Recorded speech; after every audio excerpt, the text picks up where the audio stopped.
Oke, selamat siang. Kita bertemu lagi ya di pelajaran biologi. Karena kemarin kita sudah menyelesaikan yang sistem gerak. Ya, untuk bab selanjutnya adalah mengenai ini sistem peredaran darah pada manusia.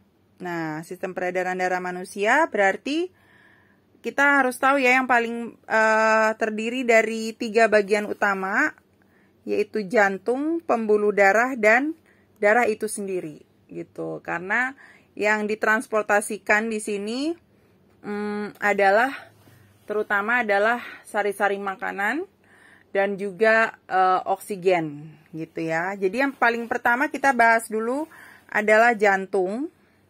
Ya, seperti kita tahu ya, ini adalah gambar jantung, struktur jantung pada manusia. Ya, jadi jantung manusia terdiri dari 4 bagian, yaitu atrium kiri kanan atau serambi kiri dan serambi kanan. Ini ya yang bagian sini.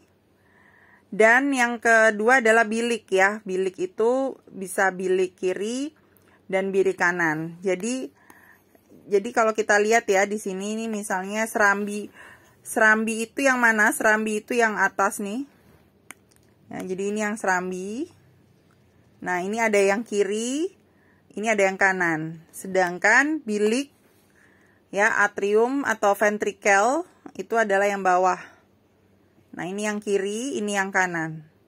Jadi yang lebih besar terutama adalah yang bagian ventricle. Kenapa? Karena dia kerjanya memompa. Sedangkan kalau untuk yang bagian atrium atau bagian serambi, dia kan cuma menerima ya, jadi dia tidak begitu besar gitu. Nah, ini bisa lihat di sini ya.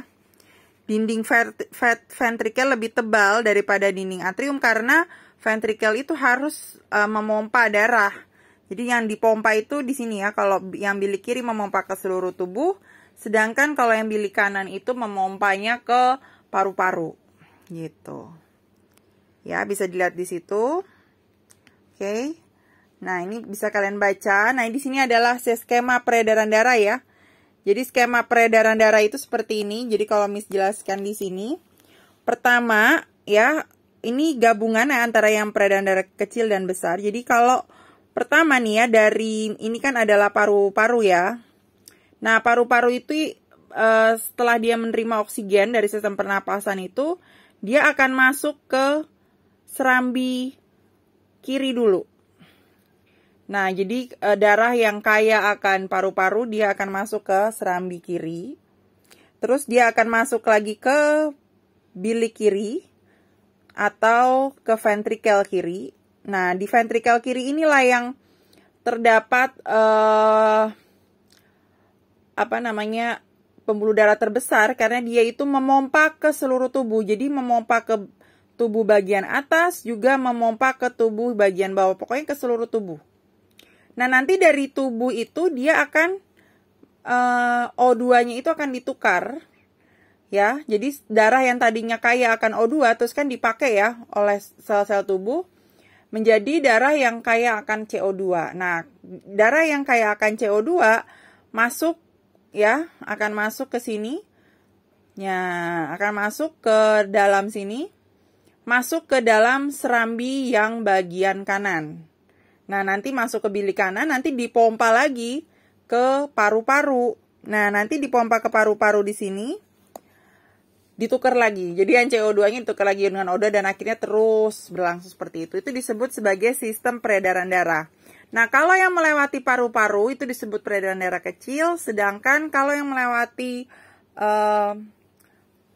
melewati seluruh tubuh itu disebut sebagai peredaran darah besar. Nah, bisa kalian baca sendiri di sini ya. Nah, sekarang kita melajari tentang denyut jantung dan tekanan darah gitu kan. Karena kita suka tahu, oh ada kok ada orang misalnya tekanan darah tinggi atau tekanan darah rendah.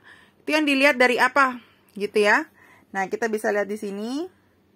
Jadi kalau tekanan darah misalnya tulisannya 180, misalnya kalian cek nih, misalnya kalian mau berobat kan ya, biasanya kita cek tekanan darah misalnya 180 misalnya per 70. Jadi kalau 180 itu adalah tekanan darah sistol atau tekanan darah atas. Nah, tekanan darah atas itu artinya adalah tekanan saat bilik kiri memompa darah ke seluruh tubuh. Gitu ya. Sedangkan 80 itu disebutnya sebagai diastol. Nah, kalau diastol itu bukan saat memompa, tapi saat menerima. Makanya yang tekanan darah bawah lebih rendah daripada yang tekanan darah atas. Nah, tadi setelah jantung, kita bisa membahas adalah mengenai masalah pembuluh darah. Ada yang disebut pembuluh belah nadi atau arteri. Jadi kalau arteri itu tujuannya adalah membawa darah dari jantung. Ya, jadi dia pokoknya dari jantung itu disebutnya sebagai pembuluh nadi. Gitu. Sedangkan kalau yang bukan dari jantung ya, yang menuju jantung itu disebutnya sebagai vena. Nah, jadi ini ada perbedaan nih ya dari arteri dan vena, bisa dibaca di sini. Arteri itu lebih tebal, tentu saja lebih tebal karena dia kan memompa darah. Ya, dia membawa darah, sedangkan kalau vena itu tidak begitu tebal. Karena dia udah nggak kaya akan oksigen ya di situ. Terus katupnya arteri 1, kalau vena banyak, letaknya di bagian dalam, vena itu di permukaan. Jadi yang kelihatan gitu ya, kalau di tangan kita yang warna biru, itu adalah vena. Nah, kenapa warnanya biru? Karena dia kan bukan membawa oksigen yang warna merah gitu ya, tapi dia membawa yang darah yang kaya akan CO2.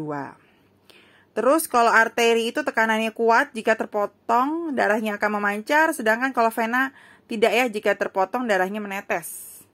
Gitu. Jadi kalau luka misalnya terkenanya masih vena itu masih nggak begitu bahaya. Cuma kalau kenanya arteri, darahnya muncrat ya, berarti darahnya banyak yang keluar gitu. Kalau arteri itu darahnya keluar jantung, sedangkan vena itu masuk ke dalam jantung. Terus selain pembuluh dua yang utama, ada pembuluh kapiler, adalah pembuluh kecil-kecil. Nah, dia itu fungsinya di sini ya. Nah, ini pertukaran kapiler itu fungsinya untuk pertukaran cairan dan difusi gitu ya. Nah, untuk darah sendiri nanti kita akan bahas di pertemuan minggu depan. Oke. Oke, berarti hari ini sampai di sini dulu. Nanti akan ada tugas dari Miss. Selamat siang semua.